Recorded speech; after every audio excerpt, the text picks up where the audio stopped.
I'm going to be sharing with you some of my favorite free homeschooling curriculums and resources.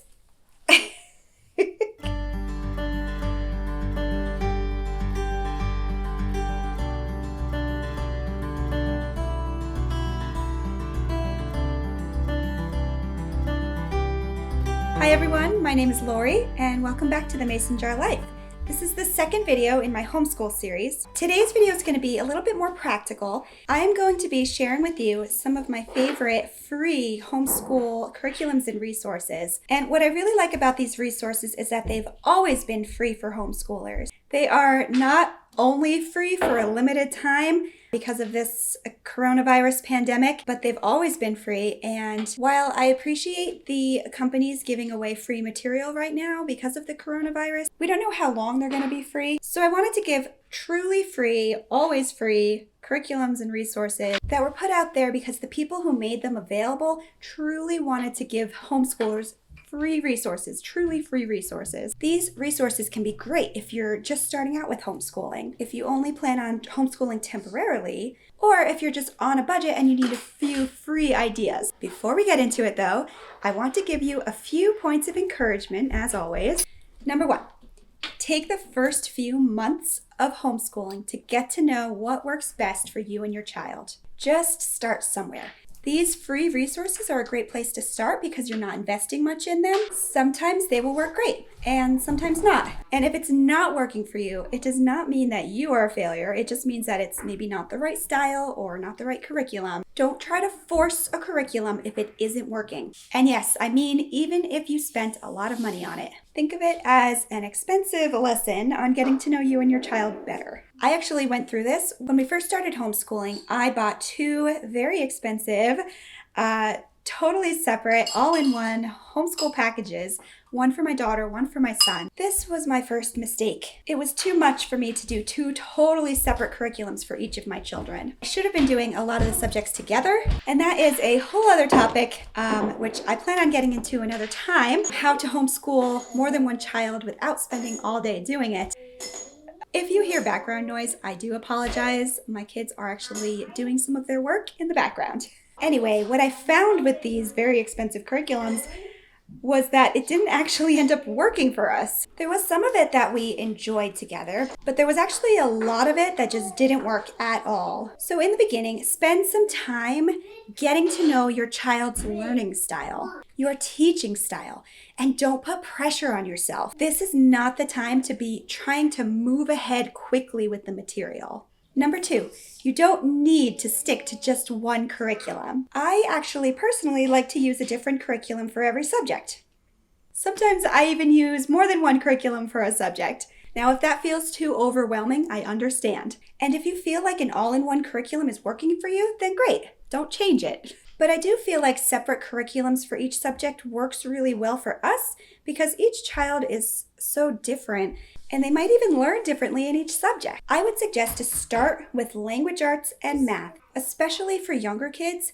Those are the foundational subjects. Find what works for you in those two subjects and then move on to science and social studies and art, etc. Those are the subjects that can be added in slowly and they don't necessarily need to be done every day. I pull from so many different resources and I actually feel like it helps with rounding out my child's education. They are not just getting one style, one method of learning. Number three, what grade your child is in does not always correspond to what grade level they're working on in the curriculum.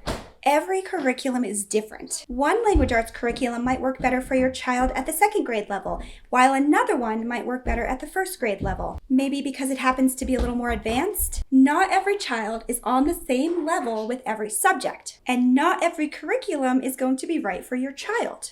It is much better to meet your child where they are, not where they are supposed to be. This is one wonderful thing about homeschooling. You can tailor fit it to your child. For example, my daughter is in the second grade because she was 7 at the beginning of the school year, so I just go by age. But she is doing a third grade reading program and a first grade math program. She is a very strong reader, but she needs to move a little more slowly with math.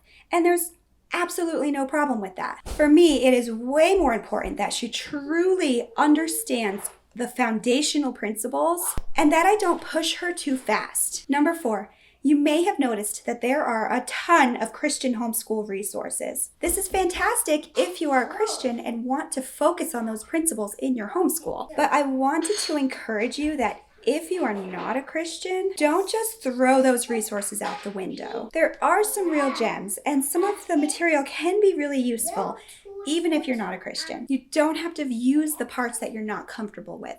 But I wouldn't want you to miss some really great curriculums out there just because they're labeled as something that you don't subscribe to. Now, certainly I'm not saying to use something if you're not comfortable with it. Of course. I'm just saying don't dismiss it right away. There might actually be something that you can still use. Okay, finally, here are the free resources that I wanted to share with you. Now, I wanted to share with you my favorite one first because I just couldn't wait. Because it's my favorite. Good and the Beautiful Language Arts Courses. Now, this is actually the language arts course that I rely most heavily on, and it's only levels 1 through 5 that are available for free as a PDF download. So this does mean that you'll be printing out the pages that you want to use, and there is a lot of material there. It includes reading, phonics, literature, writing, grammar, and pretty much everything you would expect from a language arts course. But it also includes art appreciation and geography. A couple of warnings about this curriculum. It is actually pretty advanced. I would say almost a whole year advanced, maybe a little less. So the levels don't really align with grade levels. For example, the level 1 includes some first grade work, but it's mostly second grade work. So I would really consider it more a second grade level, even though they call it level 1, unless your child is really advanced. My second warning about this curriculum is that the grammar instruction is very advanced, in my opinion. I personally like to keep grammar instruction to a minimum until at least 3rd, maybe 4th grade. So personally, I just omit any of the grammar in this curriculum. I do use some other grammar resources instead. I do also skip the geography in this particular curriculum. I think geography is very important. I do teach it, but I take a very different approach. But I do really like the spelling lists, the phonics approach, copywork, dictation, the reading and literature choices, poetry memorization, and I love that levels 1 through 5 are free for download. You can also purchase the physical books, but I just love that they have it available to use for free. If you need a different level other than 1 through 5, the programs are priced pretty reasonably, and I end up buying them anyway because I like having the physical book and they're just really beautiful. Number 2, speaking of grammar, there is a grammar curriculum that is available for free download. I plan on using it for my daughter next year, starting in 3rd grade, but I have taken a look at it and it does just look really beautiful and it takes a gentle approach to learning grammar. What I love about it is that it doesn't focus on memorizing any of the real technical terms like proper nouns and prepositions. It just teaches children how to use grammar and how to be able to write more fluently. It is called Gentle Grammar, and it's put out by Mom Delights, and I will link her below. There are 4 different levels, 1 workbook per level. So the PDF version of Gentle Grammar is free for download, or you can buy the books through their website. I believe that they're only $6 each. My 3rd free resource that I would like to share with you today is called Ambleside Online. We have just started using Ambleside Online probably about 2 or 3 months ago. And I love it. It does not include a reading program or a math program, but it pretty much has everything else. It follows a purely Charlotte Mason approach to everything. So Ambleside Online is an entirely free program. They do use mostly literature from the public domain, so a lot of it tends to be older literature. They have links to any of the literature that's used. Usually it brings you to Gutenberg.org, which is another great website if you haven't heard of it. It's all of the literature that's in the public domain, so therefore free to read, free to use, and they are constantly updating. So I will also link Gutenberg.org below. Ambleside Online also uses links to YouTube for the music that is used. One quick note about the music. There is a YouTuber who sings the hymns and the folk songs from Ambleside Online, and she is called Folksandhymns. She has just a beautiful voice, and I love listening to her. So I will link her below. I did mention her in my previous video, but in case you missed it, I will leave the link below for you. We have been using Ambleside Online for history, geography, music appreciation, art appreciation, literature, and Bible study. I absolutely love being able to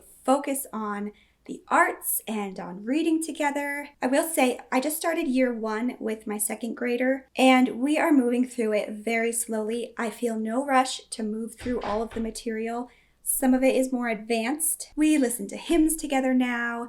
We study art together. We've been listening to Mozart. It's just really enriched our homeschool, which I love. Some of the literature is quite advanced, and for the younger children, it's meant to be read aloud to them. If my children don't understand everything that's going on in a particular piece, I don't worry too much about it. I'm just happy that they're being exposed to quality literature. And it's my hope that when they're older, they won't be intimidated by more difficult or classic literature because they will have had this exposure growing up. So Ambleside Online does have science. They focus mostly on nature studies and using living books. But to be quite honest with you, they don't give a whole lot of instruction on how to do this. And in general, the website can be a little confusing and there's a bit of a learning curve, but they do have forums where you can ask questions, and there are guides up there too to show you how to use the program effectively. I really do think that the people who run Ambleside Online actually care about your homeschool and they want to help. Number 4 is called Easy Peasy All-in-One Homeschool. This one is definitely a much less complicated online free program. It is a complete curriculum. You can choose different grade levels, you can choose different subjects, and it is all organized into daily lessons. It is mostly online, but then they do also have worksheets to print. I believe they have every grade from preschool all the way up through high school, although I personally don't have any experience with their high school program. This program is great because it's super easy to follow and it's pretty comprehensive. I have used their preschool program, which is called Getting Ready 1, and their kindergarten program is called Getting Ready 2. And I have used some of the other grades as supplemental material. I do like that they use a lot of games online too, especially in math. So I will link that below for you as well. Number 5 is YouTube videos. And this one might seem a little obvious because you are watching a YouTube video right now. But just in case you didn't know, there are so many YouTube videos that teach all sorts of concepts. Reading, math skills, I'll post a few of my favorites below. If there is ever a concept that my child is having a hard time grasping, for example, place value, I will often look for a YouTube video that will explain the concept because it's a different teacher than me that can explain it in a different way. Number 6 are educational games that are online. You may have heard of some of these. Your child may have even used them if they were in school. And the two that I would recommend are starfall.com and abcya.com. I don't know if that's supposed to be ABC-ya. And these are just some fun educational games and activities that can be supplemental to your homeschooling. Or they can be great if you just want to practice some previously taught concepts. Now, my last tip is actually not free, and I'm sorry, I had to throw in one that costs something, but it's cheap. You can actually go to your local dollar store and get homeschool resources. Sometimes the quality of these is not great, but sometimes it is great. And I know that we're not supposed to be going out to go shopping, but dollar stores are open because they do have essentials. So go and check to see if maybe they have toilet paper, or if you're more comfortable, you can find some of these types of workbooks online for very reasonably priced. Now, I'm not a fan of using workbooks for everything, but they can be a helpful tool in your homeschool. They can give you a better idea if you're new to homeschooling of what topics need to be covered for a particular grade or a particular subject. So anyway, that is all I have for you. I hope you enjoy learning about some of these free resources. You may have heard of some of them, but I hope there were at least a couple of new ones. And I hope you all have a wonderful educational day. Stay safe.